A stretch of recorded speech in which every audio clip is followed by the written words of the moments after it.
नमस्कार दोस्तों, मैं doctor Shailesh, parasitologist and homeopathic scientist, आपके सामने आज एक महत्वपूर्ण बीमारी पर चर्चा करेंगे, जिस बीमारी का नाम है म्यूकरमाइकोसिस या ब्लैक फंगस डिजीज़। म्यूकरमाइकोसिस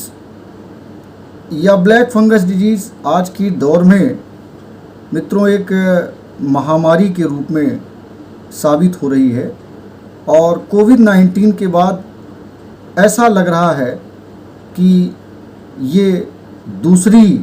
एक डेडली डिजीज़ साबित हो रही है। इस बीमारी का कारण क्या है, ये किस तरह के फंगस से इसका इन्फेक्शन होता है और इस बीमारी के लक्षण क्या हैं। इन बीमारी से बचने के लिए हम लोग अल्टरनेटिव सिस्टम ऑफ ट्रीटमेंट, जो कि एक बहुत आसान सिस्टम है, सर्वसुलभ सिस्टम है, जो कि होम्योपैथिक सिस्टम ऑफ ट्रीटमेंट है, उससे हम लोग इस बीमारी से कैसे अपने आप को सुरक्षित रख सकते हैं। तो आज इन बिंदुओं पर हम चर्चा करेंगे। तो आइए हम लोग सबसे पहले जानते हैं कि ये बीमारी इतनी खतरनाक क्यों है। तो जब भी खतरनाक की बात आती है तो उसमें ये देखा जाता है कि बीमारी कितने प्रतिशत पॉपुलेशन को डैमेज कर रही है और कितना उसकी मॉर्टेलिटी रेट है। तो अध्ययन में पाया गया कि कोविड-19 का जो मॉर्टेलिटी रेट है, जो सेकेंड वेव में देखा गया, अगर वो 10% है, तो जो ब्लैक फंगस डिजीज है इसकी मॉर्टेलिटी रेट 50 से 60% देखी जा रही है। इसका मतलब ये है कि ये बीमारी कोविड-19 से ज़्यादा मॉर्टेलिटी काज कर सकती है। इस वजह से साथियों, इस बीमारी को समझना, जानना बहुत ज़रूरी है। आज हम लोग इसी बिंदु पर एक क्रमवार बात करेंगे कि ये बीमारी किस तरह के फंगस से होती है। तो हम लोग जानते हैं कि इस फंगस का या इस बीमारी का जो काजेटिव एजेंट है, जिसको हम लोग राइजोम्यूकर कहते हैं, और राइजोम्यूकर वेरिएबिलिस या राइजोम्यूकर इरेगुलरिस इस बीमारी का जो काजेटिव एजेंट, जो एक फंगस या फफूंद है, उसका वैज्ञानिक नाम है। जब हम लोग इसके क्लासिफिकेशन पर बात करते हैं तो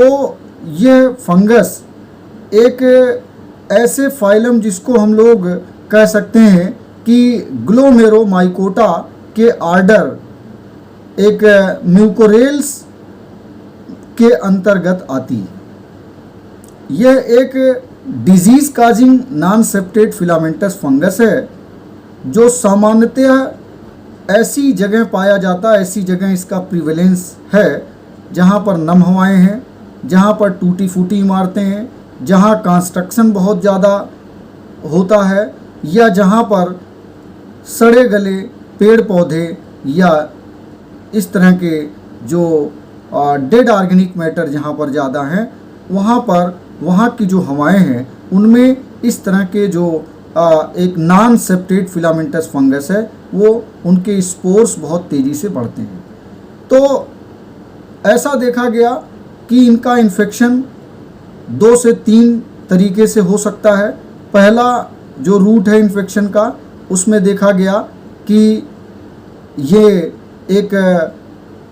राइनोसेरिब्रल रूट है, जिस राइनोसेरिब्रल रूट में हम लोग कह सकते हैं कि हमारी नेजल एपिथेलियम के थ्रू ये हमारे आई तक पहुंच सकता है, हमारे साइनस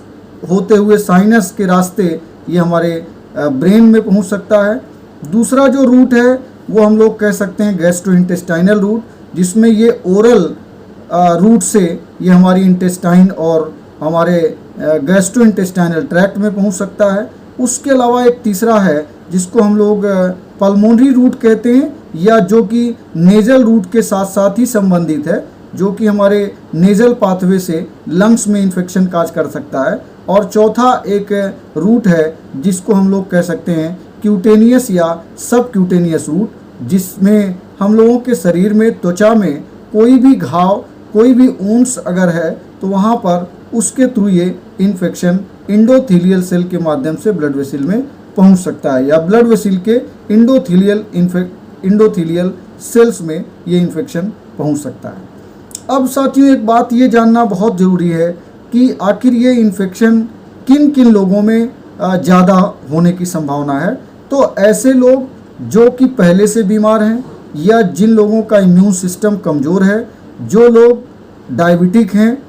जैसा कि आप जानते हैं कि इंडिया में 30 से 40 मिलियंस लोग आज की डेट में डायबिटिक हैं, और उनमें ऐसे लोग जिनका डायबिटीज़ कंट्रोल नहीं होता, या जो अनकंट्रोल डायबिटिक पेशेंट हैं, या जिनका HbA1c 8 से ऊपर है, ऐसे लोगों का इम्यून सिस्टम भी कमज़ोर हो जाता है। दूसरा, ऐसे लोग जो लोग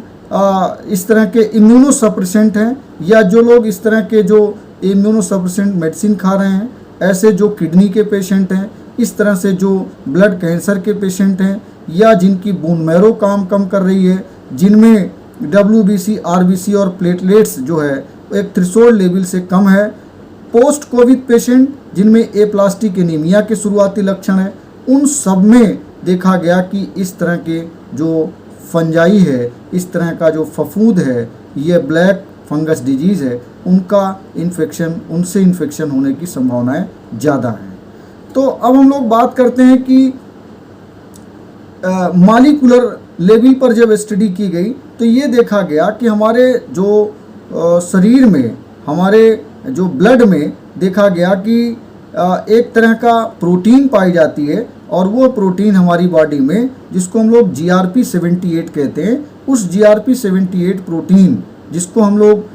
ग्लूकोज रेगुलेटेड प्रोटीन कहते हैं, अगर इनका रिसेप्टर, या अगर इस प्रोटीन का टाइटर, या इस प्रोटीन के टाइटर के साथ अगर नॉन टॉक्सिक आयरन की सफिशिएंसी भी हमारी बॉडी में है, और हमारी बॉडी में नॉन टॉक्सिक आयरन्स भी ज़्यादा हैं, और उसके साथ साथ GRP78 प्रोटीन का एक्सप्रेशन, या इस रिसेप्टर का एक्सप्रेशन भी ज़्यादा है, तो देखा गया कि संभावनाएं और भी बढ़ जाती हैं इस ब्लैक फंगस डिजीज़ के होने की। तो अब हम लोग बात करते हैं कि अगर इस तरह की बीमारी से हम लोगों को सामना करना पड़े, या हम लोग कहीं ना कहीं इस बीमारी से कहीं पर हम लोगों को इसका इन्फेक्शन हो गया, तो हम लोग शुरुआती दौर में कैसे पहचाने कि ये फंगल डिजीज़ या ब्लैक फंगस डिजीज़ का लक्षण हो सकता है। तो दोस्तों, बहुत सारी जो लक्षण है इसके शुरुआती दौर में, वो बहुत प्रोमिनेंट नहीं है, बहुत क्लियर कट नहीं है कि उनको हम लोग वायरल लक्षण से, वायरल सिम्टम से हम लोग इनको अलग कर सकें। लेकिन शुरुआती लक्षण में हमारे सर में दर्द हो सकता है, हमारी आँखों में लालिमा आ सकती है, रेडनेस आ सकती है, और इस तरह से नेज़ल कंजेशन हो सकता है, कफिंग हो सकती है। उसके अलावा ये देखा गया कि फीवर 100 तक हो सकता है, 99 to 100 हो सकता है। उसके अलावा बहुत सारे इस तरह के वोमिटिंग, डायरिया, नासिया, या इस तरह का जो सर दर्द, सर भारीपन, ये सारी शुरुआती लक्षण हो सकते हैं। अगर ये सारे लक्षण मिलते हैं तो हम लोगों को इस बात पर तुरंत एक शंका करनी चाहिए, तुरंत हम लोगों को सतर्क होना चाहिए कि ये ब्लैक फंगस डिजीज़ की शुरुआत हो सकती है। ऐसी स्थिति में हम लोगों को अपने होम्योपैथिक डॉक्टर की सलाह से, जो कि सेफ मेडिसिन है, एक अल्टरनेटिव सिस्टम ऑफ ट्रीटमेंट के अंतर्गत WHO ने इसको कहा है कि होम्योपैथिक मेडिसिन एक अल्टरनेटिव सिस्टम ऑफ ट्रीटमेंट है। उस तरह के होम्योपैथिक फिजिशियन से हम लोगों को सलाह लेकर के अपने पास कुछ ज़रूरत वाली मेडिसिन, जो कि तुरंत शुरुआती लक्षण में हम लोग अपने आप को, अपने घर वालों को इस बीमारी से बचाने के लिए हम लोग ये सारी मेडिसिन दे सकते हैं, और वो मेडिसिन हम लोगों को अपने घर में ज़रूर रखनी चाहिए। ये सारी मेडिसिन, जैसे कि आप अपने घर में जो ब्रायोनिया है वो रख सकते हैं, आप इस तरह से काली आयोडाइड रख सकते हैं, मर्कसाल रख सकते हैं, मर्क्यूरिक आयोडाइड रख सकते हैं, एंटीमटार्ट रख सकते हैं। अगर आपको सबसे ज़्यादा कफ दिख रहा है तो आप एपिकाक रख सकते हैं। आप नेट्रम्यूर रख सकते हैं। आप इस तरह से अगर आपको गैस या बहुत एसिडिटी की प्रॉब्लम है या आपको वोमिटिंग फील हो रही है तो पल्सटीला रख सकते हैं। इसी तरह से अगर आपको जलन हो रही है तो आप एनाकार्डियम रख सकते हैं। इसी तरह से अगर आपको लगता है कि आपके रेडनेस चेहरे पर आ रही है, आँखों में रेडनेस आ रही है, पेन है, तो आप बेलाडोना रख सकते हैं। इस तरह की और बहुत सारी मेडिसिन है जो आप अपने घर में रख सकते हैं डॉक्टर की सलाह से। और शुरुआती लक्षण होने पर इस मेडिसिन के 4 बूंद आप अपने घर में किसी भी सदस्य को दे सकते हैं और इस बीमारी से अपने आप को बचा सकते हैं। तो साथियों, आज हम लोगों ने एक इस ब्लैक फंगस डिजीज़ के बारे में बात किया और अगली चर्चा में अगली बार हम लोग फिर किसी एक महत्वपूर्ण बीमारी को लेकर के चर्चा करेंगे। आप लोगों का बहुत बहुत धन्यवाद।